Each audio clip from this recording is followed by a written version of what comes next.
Muy bien, pues quiero invitarte a que busques el Evangelio de Marcos, capítulo 3. Y quiero también repasar un poquito con vosotros lo que hacemos en el grupo de hogar. A ver qué tal lo estamos manejando, estamos viendo una serie, ¿verdad?, que habla del método de Jesús. ¿Cuál fue el método de Jesús? De hecho, hoy en los versículos que vamos a explicar lo vamos a comentar con más detalle, ¿verdad? Pero yo quiero recordaros, lo habéis aprendido en el grupo de hogar, 3, ¿no?, de los pasos que Jesús dio, ¿no? A continuación de lo que hablamos el último domingo. El número 4, ¿cuál fue? A ver, ¿quién se acuerda? El número 4. El tema número 4 fue ¿qué hizo Jesús con ellos? La comunicación, ¿no? Y ahí había un versículo, Mateo 10:20. A ver esa memoria cómo va. ¿Quién me lo dice? Mateo 10:20. Lo habéis estudiado en el grupo, lo habéis memorizado en el grupo, entonces algo en la memoria tiene que haber quedado. Un voluntario, una voluntaria que me diga Mateo 10:20. A ver. No, Mateo 10:20. No. A ver, ahí uno solo. Ok. Muy bien. Vale, el quinto paso es la demostración. Juan 13:15. ¿Quién me dice ese versículo? Juan 13:15. Jesús acababa de lavar los pies a sus discípulos y les hace una demostración de humildad y de amor impresionante y dice estas palabras, Juan 13:15.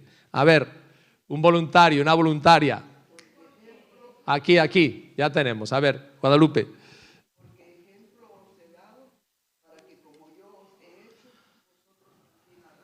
Muy bien. Y vamos con el sexto paso, creo que es el que toca hoy, ¿no? Que es la delegación, ¿no? La delegación. 2 Corintios 5:20. ¿Alguien ya lo estudió? Aunque no lo ha hecho el grupo de hogar, se lo ha estudiado ya en casa. Estamos enseñando a los grupos para que la reunión del grupo de hogar sea bien fructífera, bien amena y bien participativa. Trabajamos en casa con ese manual, con esos versículos, ¿no? Para poder absorber, ¿no?, lo que la palabra de Dios nos tiene que enseñar. A ver.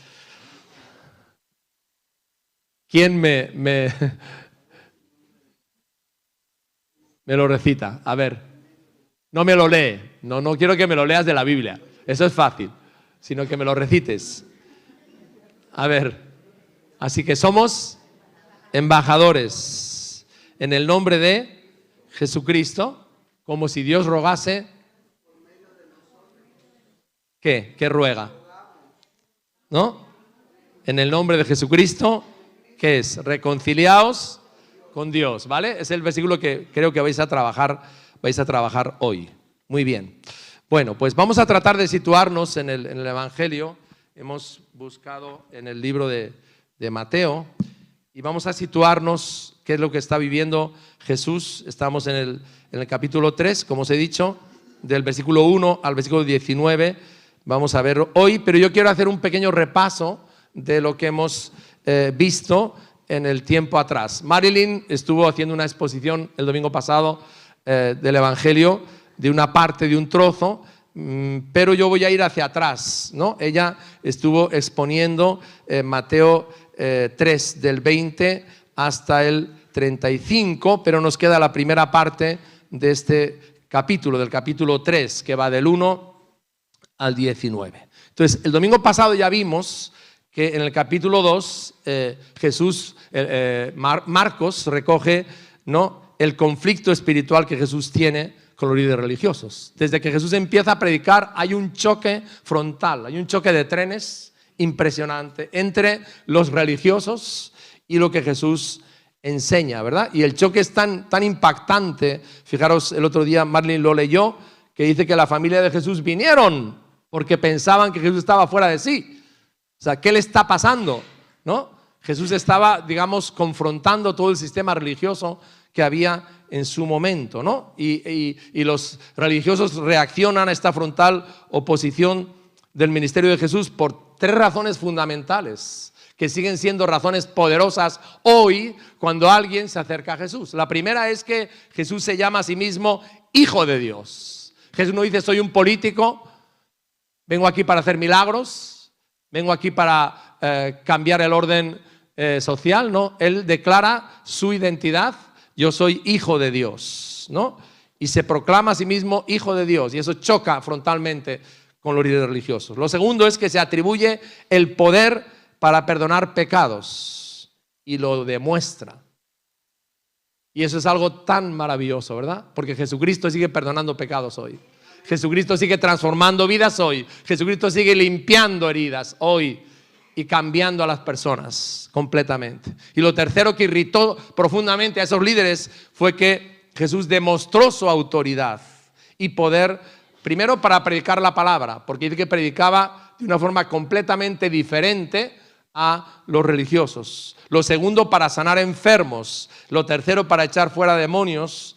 Y cuarto, para hacer toda clase de milagros. Es decir, Jesús era justamente el Mesías que desde el Antiguo Testamento había sido profetizado. Los líderes religiosos lo sabían porque conocían muy bien la palabra de Dios, eran estudiosos de la palabra, pero realmente se negaban, ¿verdad?, a aceptarlo. Ellos vieron estas señales tan poderosas y nuestra hermana Marilyn leyó que le acusaban de echar fuera demonios por el poder de Belcebú, que era el príncipe de los demonios. Y quiero aclarar esto porque mucha gente pregunta, pastor, ¿qué es la blasfemia contra el Espíritu Santo? El pecado imperdonable. Hay muchos creyentes que le dan vueltas al asunto, ¿verdad? Y quiero explicarlo de una forma sencilla y breve. La blasfemia contra el Espíritu Santo es un pecado que consiste en atribuir a Satanás los auténticos milagros de Jesús, operados por la unción del Espíritu Santo. Eso fue lo que hicieron los fariseos, ¿verdad? Atribuir a Satanás los auténticos milagros de Jesús operados en la unción del Espíritu Santo. Es atribuir la obra del Espíritu Santo a los demonios. En otras palabras, cuando una persona comete este pecado, está haciendo una acción deliberada y persistente de rechazar la salvación de Cristo, que es ofrecida por el Espíritu Santo. Entonces no es una actuación repentina, es una actuación deliberada, no accidental y plenamente consciente, ¿sí? Y la persona entra en un estado espiritual donde no hay ningún deseo de arrepentimiento. Y te pongo un ejemplo bíblico para que lo entiendas, y es el caso de Saúl, ¿verdad?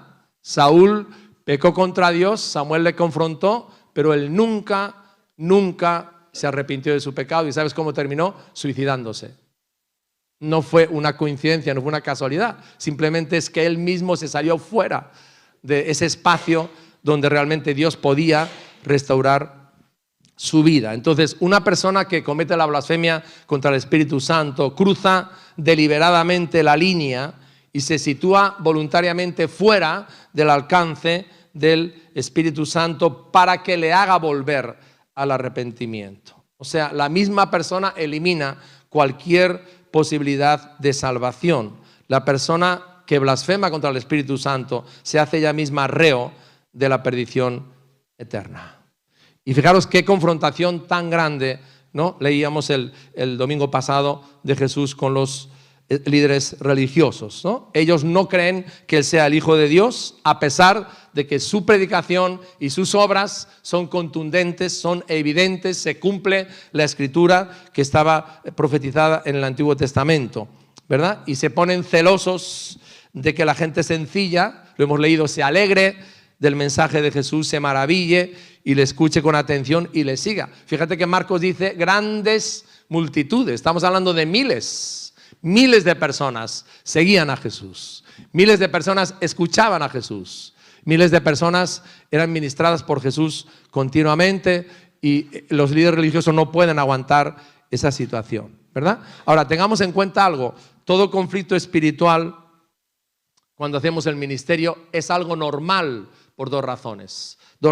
Una es, todo ministerio ungido va a desembocar en conflicto. Cuando nosotros hacemos una campaña evangelística, una actividad como la que hemos tenido este fin de semana, ¿verdad? Quizás tú no ves lo que pasa detrás de bastidores, pero detrás de los bastidores hay una lucha espiritual, porque cuando predicamos el Evangelio, ¿qué sucede en el poder del Espíritu Santo? Las tinieblas tienen que retroceder donde llega la luz.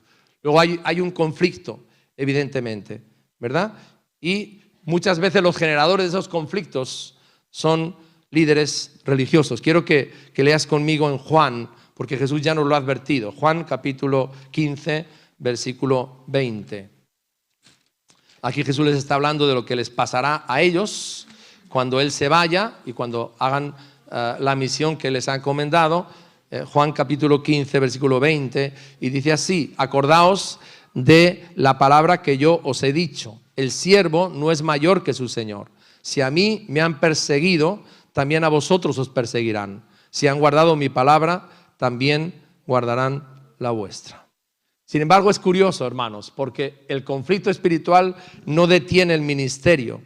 Al contrario, lo facilita, lo hace posible, da lugar a declaraciones profundas, ¿no?, y esenciales de la predicación de Jesús. Ahora, yo quiero hacerte una pregunta a ti, como creyente, como discípulo. ¿Cómo reaccionas tú cuando surgen los conflictos por causa de ser fiel a Jesús, ¿verdad? E íntegro en tu forma de vivir, que da testimonio del Evangelio. Fijaros, Pablo está hablando acerca de esto en 1 Corintios capítulo 16.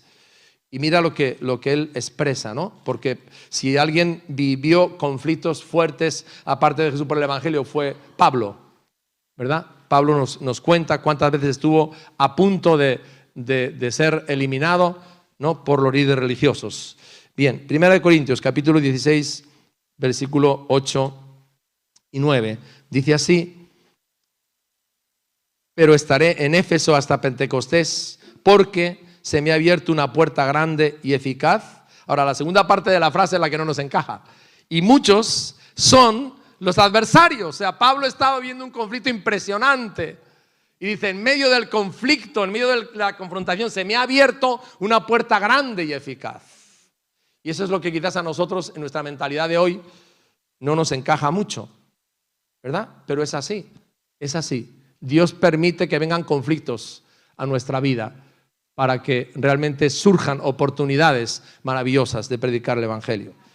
Quiero que veamos otro ejemplo, Hechos, capítulo 16. Sabéis que Pablo estaba queriendo ir a Éfeso, porque era una ciudad estratégica en Asia, y el Espíritu Santo le prohíbe ir a Éfeso, ¿no?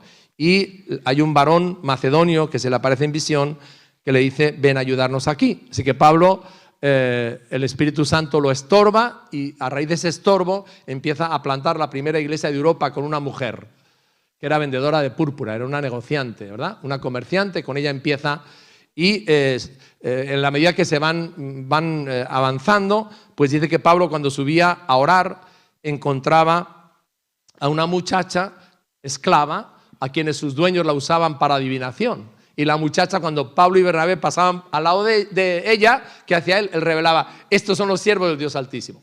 Hasta que un día Pablo se cansó, tomó autoridad, echó fuera el demonio de adivinación. Entonces ahí se lió una buena, ¿verdad? ¿Por qué? Porque los hombres vieron que se les acababa el negocio. La muchacha estaba siendo usada por el diablo, ¿verdad? Para, pues, hablar y dar mensajes a las personas. Y fijaros, quiero que leamos en Hechos 16. Hechos 16, del 19 al 23, nos dice esto.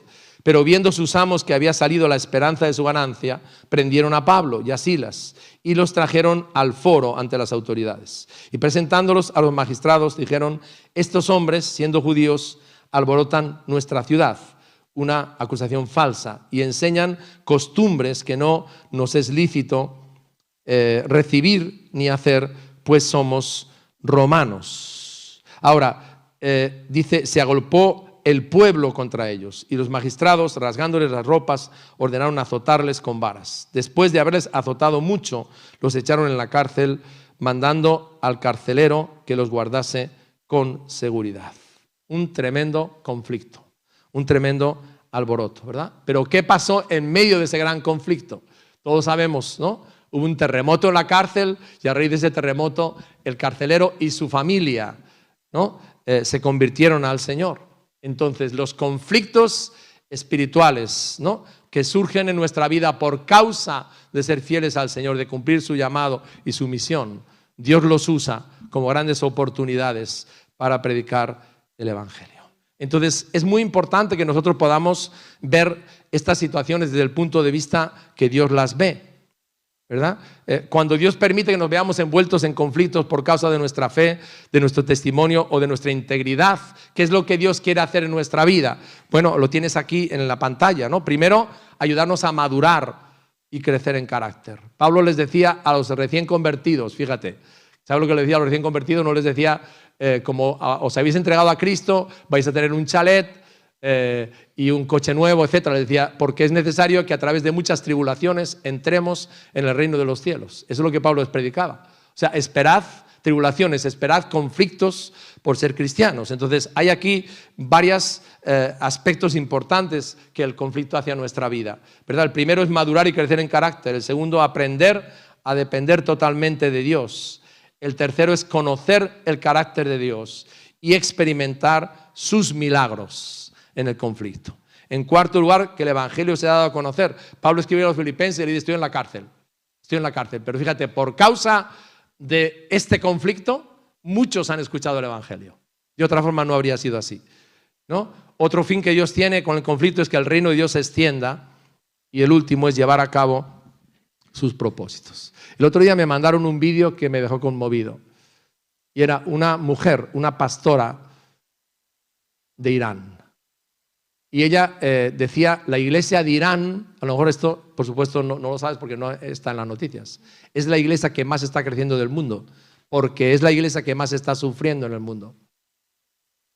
Cuando la persona o las autoridades saben que tú eres cristiano, automáticamente te vas a la cárcel, ¿verdad? Y hay todo un comité que el gobierno ha establecido en contra de aquellos que se confiesan cristianos.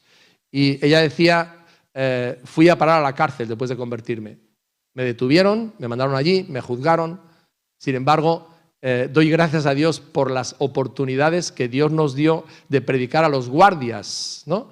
A los guardias de la cárcel y ver la cantidad de ellos que se convirtieron.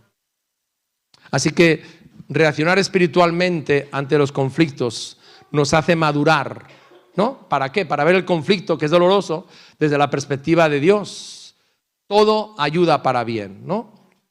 Esta pastora decía, cuando todo eso pasó, yo me asusté tanto. Y dije, bueno, ¿qué me van a hacer? ¿Qué va a pasar con mi vida? ¿Qué va a pasar con mi familia? Y el Espíritu Santo me habló en la noche y me dijo, no temas, ¿no? No temas, yo voy a usarte y voy a guardarte aquí donde te he traído, ¿verdad?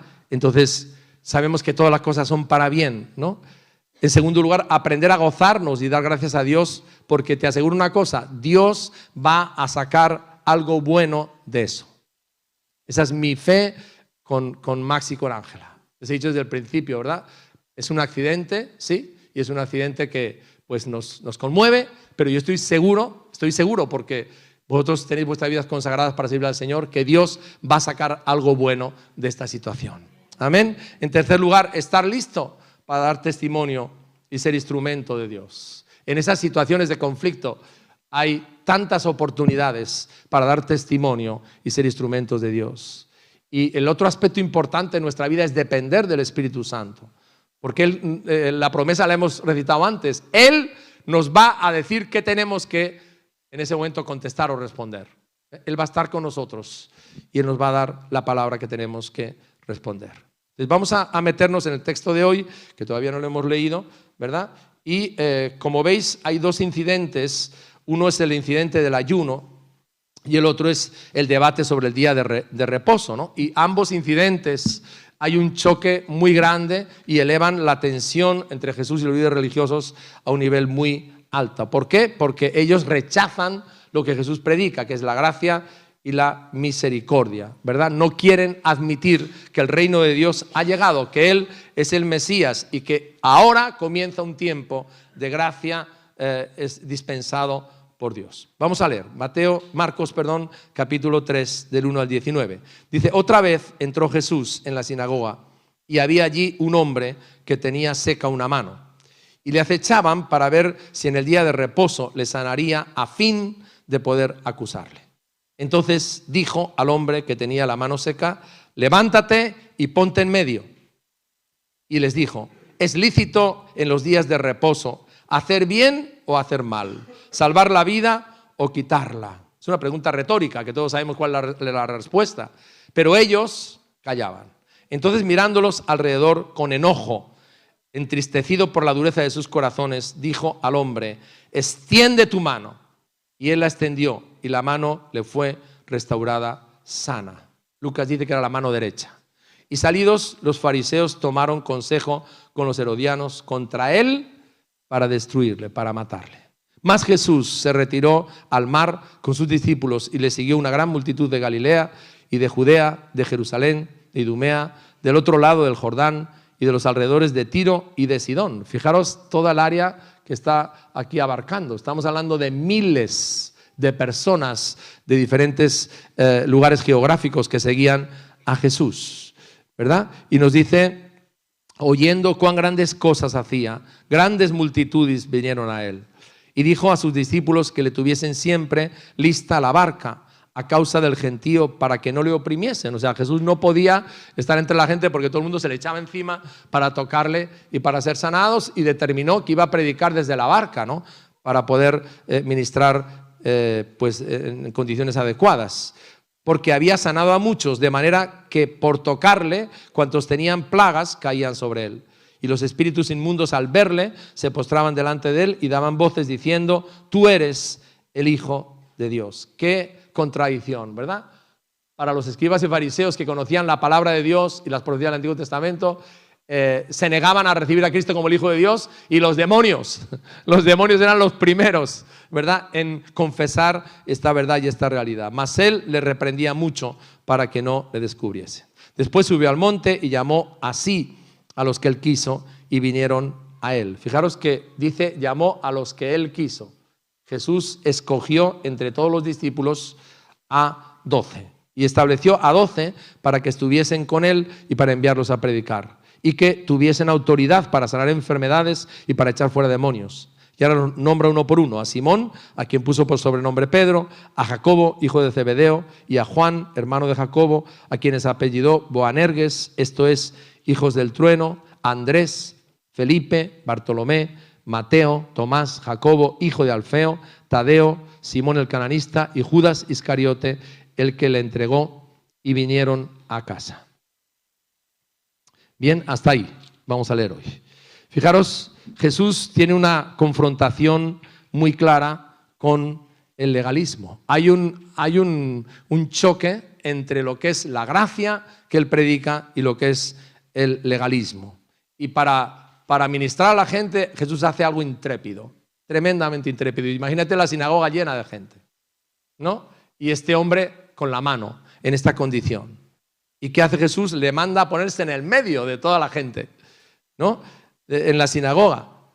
Y les hace una pregunta retórica que todo el mundo, los doctores de la ley, pero también la gente normal, sabía cuál era la respuesta. ¿Qué es correcto hacer en el día de reposo? ¿Salvar o quitar la vida? La respuesta es obvia para todo el mundo, ¿verdad? Obvia, y evidentemente les obliga, ¿verdad?, a definirse dónde están. Y aquí nos damos cuenta cómo el legalismo, que también puede entrar en la iglesia, ¿verdad?, había cegado las mentes de estas personas que sí conocían muy bien la palabra de Dios. La respuesta está clara: siempre será lícito hacer el bien en el día del sábado. ¿Por qué? Porque el sábado fue hecho para libertad, el sábado fue hecho para deleitarnos en las obras de Dios y para el descanso. Y Jesús toma una tremenda autoridad, y para demostrar realmente que Él es Dios y es el dueño absoluto del sábado, le sana instantáneamente, le da una orden y sana esa mano instantáneamente, ¿verdad? ¿Cuál fue la reacción de los líderes religiosos? Bueno, deciden matarlo, destruirlo. Ahora, la pregunta que nos hacemos todos es esta: ¿qué había hecho Jesús de malo? ¿Había hecho algo malo? No. Todo el mundo lo sabía, era evidente. No había hecho nada malo, al contrario. Había liberado a este hombre de esa enfermedad, había hecho bien en el sábado, que era lo que Dios ordenaba en su palabra, ¿verdad?, que debían de hacer, evidentemente. Lo que estaba Jesús denunciando era el orgullo y la manera incorrecta de pensar y de proceder con la cual los líderes oprimían a las personas en el nombre de Dios. Ahora, yo quiero aplicar esto, ¿verdad? Nosotros también podemos caer en el legalismo. ¿Por qué? Porque el legalismo nos hace elegir deliberadamente el error cuando somos expuestos a la luz. El legalismo endurece nuestros corazones. El legalismo nos hace ponernos en una postura de orgullo, ¿no?, frente a los demás. El legalismo nos ciega a la verdad. El legalismo, lo vemos aquí, nos hace insensibles a las necesidades reales de las personas. Si ellos hubieran tenido un poquito de corazón, hubieran pensado en este hombre que tenía su mano derecha por años, seguramente eso le habría hecho no poder trabajar, tener pobreza, etcétera, etcétera, pero ellos no sentían nada de eso. Jesús está lleno de compasión, lleno de misericordia, ¿verdad? Entonces el legalismo nos hace insensibles a las necesidades reales de las personas y damos prioridad a los principios en vez de a las personas. Y yo le pido a Dios en esta mañana, ¿verdad?, que Él nos guarde como iglesia, como creyentes, que cuando nosotros nos relacionamos con personas que están afectadas con el pecado como nosotros, que viven conflictos, que viven quizás en un desorden de vida, podamos reaccionar como Jesús reacciona aquí, con gracia y con misericordia. Porque Dios ama al pecador, nos ama a cada uno de nosotros, aunque Él detesta el pecado, y lo que Él quiere, lo que Él anhela, su voluntad es que seamos libres de todo tipo de atadura, ¿verdad? Jesús nunca reaccionó condenando ni culpando a las personas. ¿Puedes leer el Evangelio? No, sino que Él siempre extendió y extiende hoy misericordia, ¿verdad?, y perdón cuando venimos a Él con un corazón arrepentido. El segundo aspecto importante del segundo pasaje: Jesús invita a cada persona a seguirle, ¿no?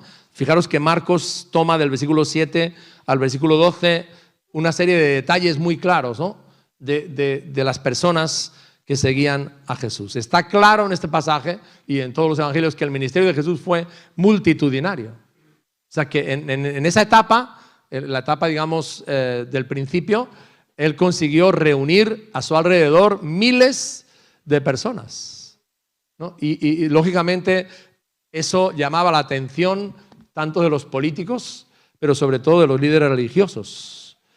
Ahora, fijaros, Jesús, ¿qué hacía? Jesús predicaba la palabra, enseñaba, sanaba, echaba fuera demonios y proveía, ¿no?, proveía comida para las personas, movido por la compasión y por la misericordia. Dicen en otro de los textos que Jesús les veía como ovejas sin pastor, ¿verdad?, que Dios estaba buscando y tratando de que se volvieran a Él.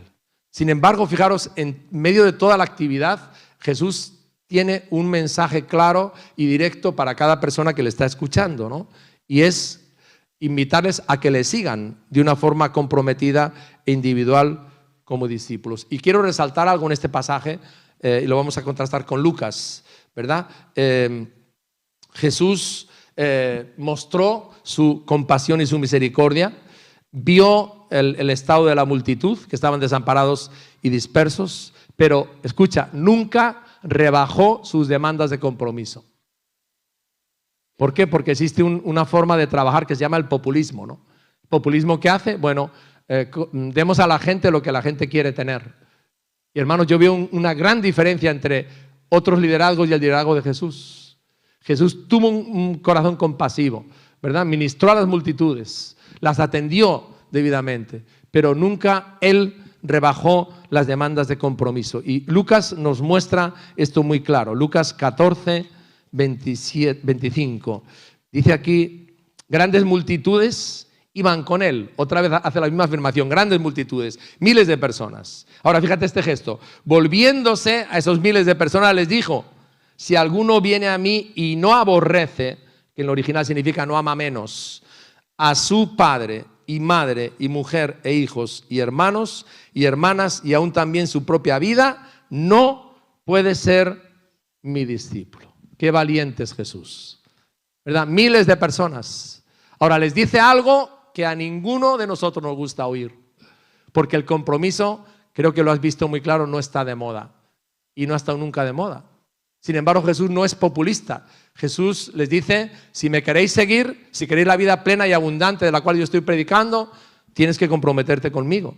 Y Él se vuelve y habla claro a las multitudes para que nadie se engañe. No es cuestión de que te quedes con los milagros, con todo lo que Jesús hacía, que era maravilloso, sino que tienes que plantearte, si realmente quieres seguirme, tienes que comprometerte conmigo. Y la frase es realmente potente, ¿verdad? Viene a mí, tiene que amar menos las otras cosas, aún su propia vida. Y el que no lleva su cruz, el 27, y viene en pos de mí, no puede ser mi discípulo. Y sabes, querido amigo y queridos hermanos, este mensaje de Jesús sigue siendo actual. Y es el mensaje, es más, es el mensaje como iglesia que tenemos que predicar. Jesús nos ofrece una vida nueva. Él transforma nuestras vidas, Él sana nuestras enfermedades, Él cambia nuestros hogares, Él cambia completamente nuestras vidas, sí, pero Jesús nos llama a un compromiso. Si alguno quiere ser mi discípulo, niéguese a sí mismo, tome su cruz y sígame. Es decir, a Jesús no le preocupaba el número de personas que iban tras Él, sino lo que Él, a lo cual Él invitaba y desafiaba era a un compromiso total y completo con Él.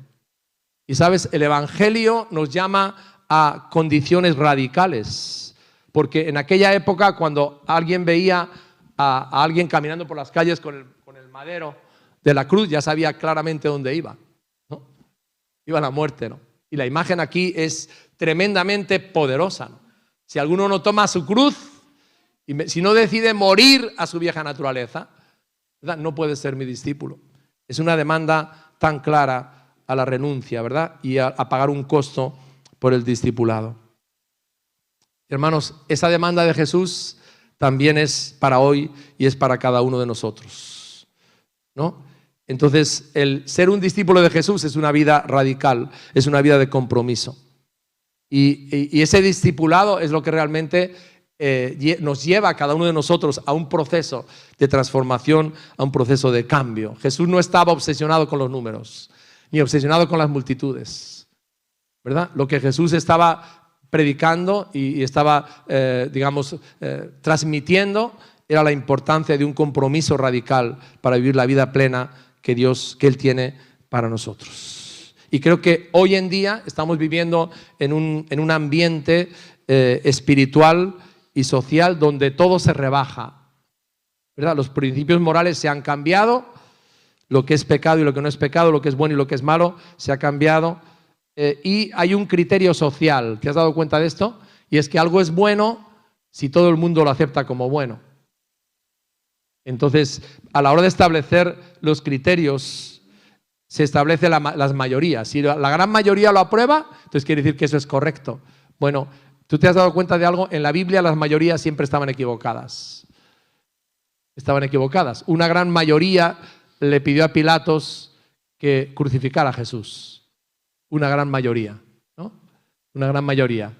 La mayoría de ellos opinaron que tenían que embarcarse y hacer el viaje a Roma, pero hubo una tempestad, como Pablo les dijo.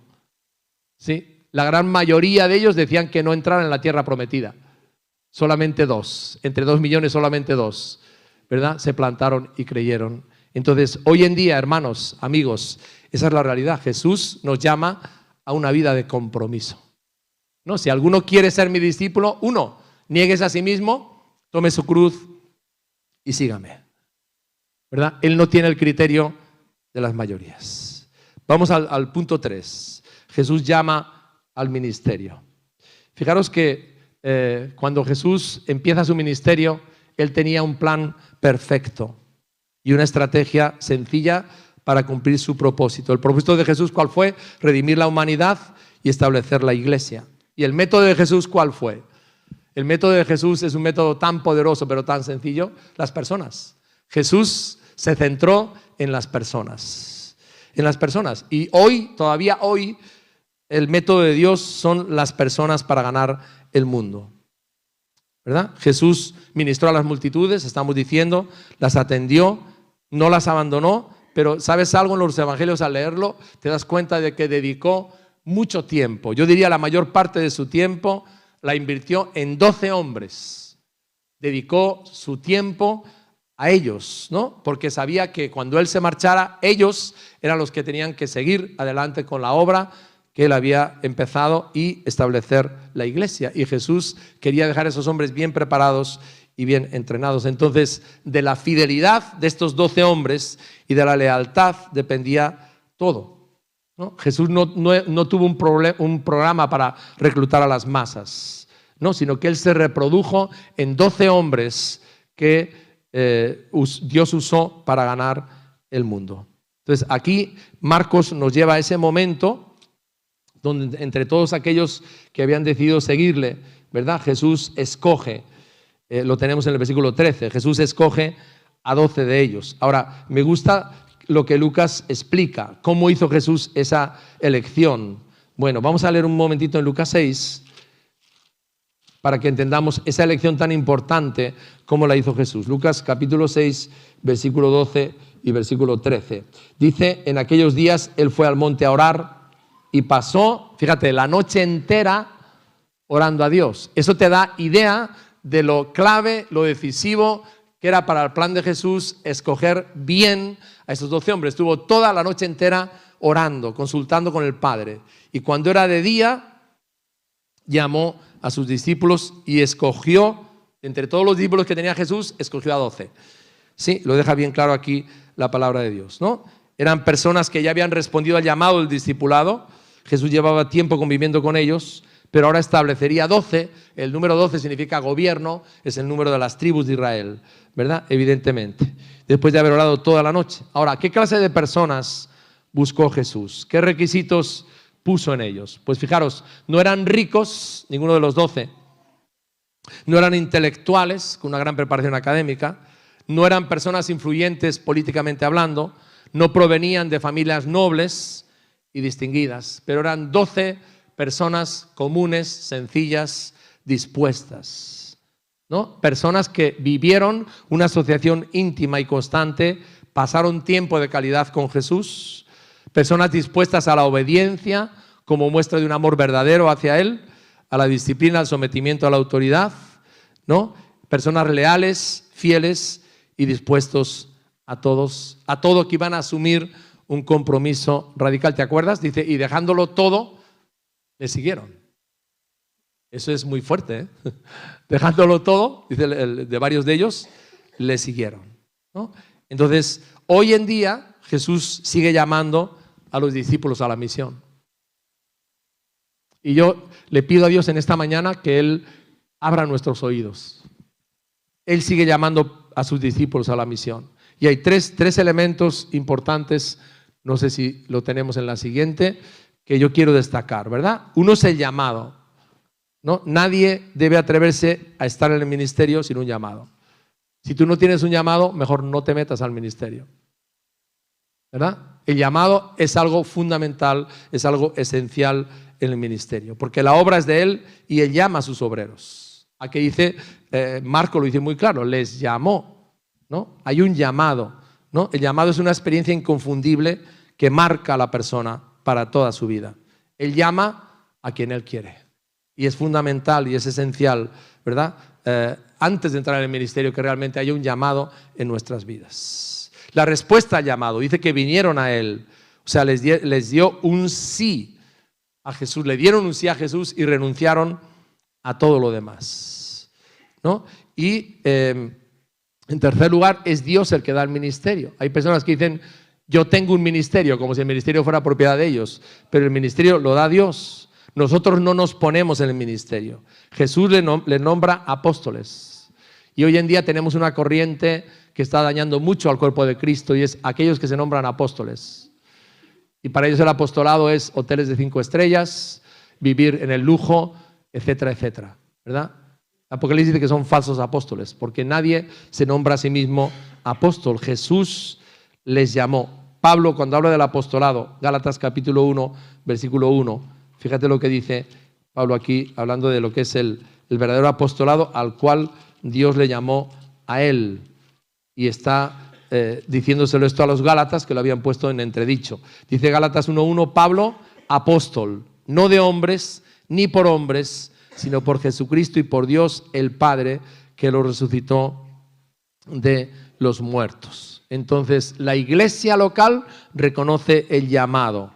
La iglesia local reconoce la trayectoria de una persona que tiene un llamado, ¿no? Su trayectoria, su testimonio, su vida familiar, que es fundamental, y el nombramiento de Cristo sobre esa persona. ¿Por qué? Porque esa persona va a ejercer autoridad. Jesús dice aquí que estableció personas señaladas y apartadas para ejercer la autoridad en el cuerpo de Cristo.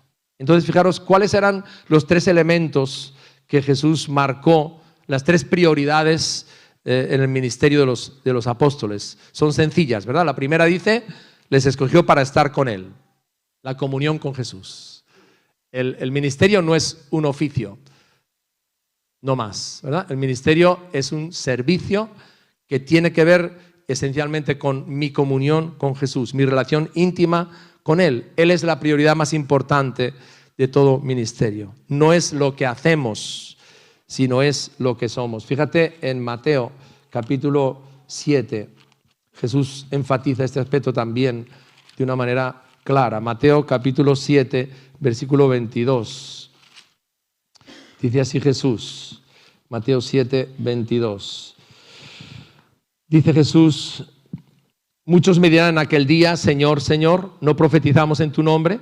Y en tu nombre echamos fuera demonios, y en tu nombre hicimos muchos milagros. Entonces les declararé, nunca os conocí, apartaos de mí, hacedores de maldad. Es decir, nunca tuvisteis una relación íntima conmigo. Es lo que quiere decir la palabra conocer.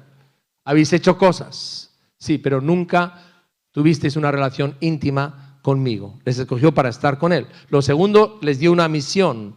La palabra apóstolos significa enviado, ¿no? Y la misión, ¿cuál era? Predicar el mensaje del Evangelio. Y si leemos Marcos, nos damos cuenta que al poco tiempo les mandó, a los 12 les envió a predicar, ¿verdad? Entonces la misión es predicar el Evangelio. Y lo tercero que vemos aquí importante es que les dio autoridad. Les dio autoridad para sanar toda enfermedad y dolencia, les dio autoridad para echar fuera demonios. Una autoridad evidentemente delegada, ¿no? La autoridad de Jesús en sus vidas, ¿no? Que hace que el ministerio vaya siempre bajo la autoridad de Dios y en dependencia total de Él. Que es curioso, ¿verdad? Que Marcos aquí nombra uno por uno y les pone sus apodos, ¿no? Es curioso, ¿no? Nombra cada uno de los 12 con sus apodos correspondientes, sí, y también señala a los 3, Pedro, Santiago y Juan, que formaban el círculo más íntimo también de Jesús. Ahora, quiero aplicar esto, hermanos, a nuestra realidad de hoy como iglesia.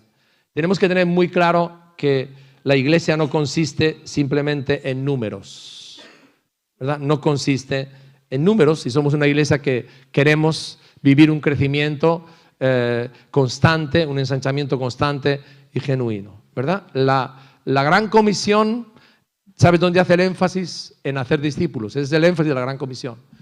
Y ese es el llamado de Jesús para la iglesia, ¿no? Hacer discípulos, y luego vienen otros 3 verbos. Yendo a predicar por todo el mundo. Recuerda que el Evangelio nos ha dicho que Jesús recorría ciudades y aldeas. Jesús de una forma sistemática iba a los lugares y predicaba el Evangelio, ¿verdad? Yendo a predicar por todo el mundo, bautizándolos y enseñándoles. Y las 2 promesas al principio y al final son estas, ¿no? Una es, toda autoridad me ha sido dada en el cielo y en la tierra. Él nos ha dado a la iglesia toda su autoridad. Y la otra garantía es, he aquí que yo estoy con vosotros todos los días hasta el fin del mundo. ¿Te fijas en esa palabra? Toda. Jesús dice, toda autoridad me ha sido dada en el cielo y en la tierra, y por tanto, ¿no? Y al final dice, yo estaré con vosotros todos los días. Los grises, los azulados, cuando brilla el sol, cuando no brilla, cuando hace frío, cuando hace calor. Él nos ha prometido que va a estar con nosotros todos los días hasta el fin del mundo. ¿Dónde quiero que vayamos, hermanos? A que entendamos lo que estamos viendo en el grupo de hogar.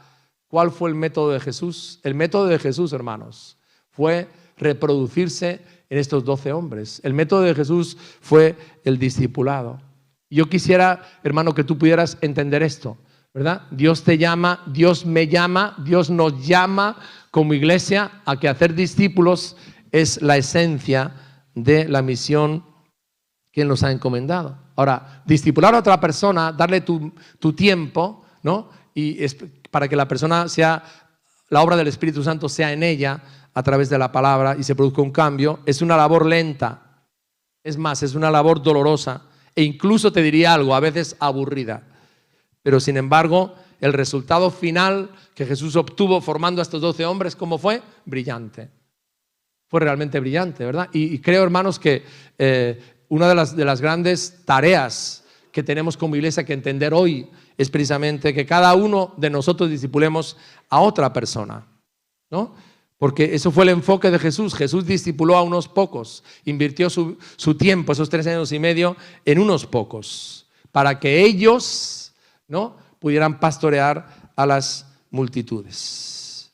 Entonces, esa es la visión de Jesús, ese es el método de Jesús, eso es lo que nosotros somos llamados y debemos hacer en obediencia a su mandato y a su comisión. Quiero que tengamos un momento para inclinar nuestras cabezas. Voy a pedir al grupo de alabanza que venga aquí adelante. Aleluya.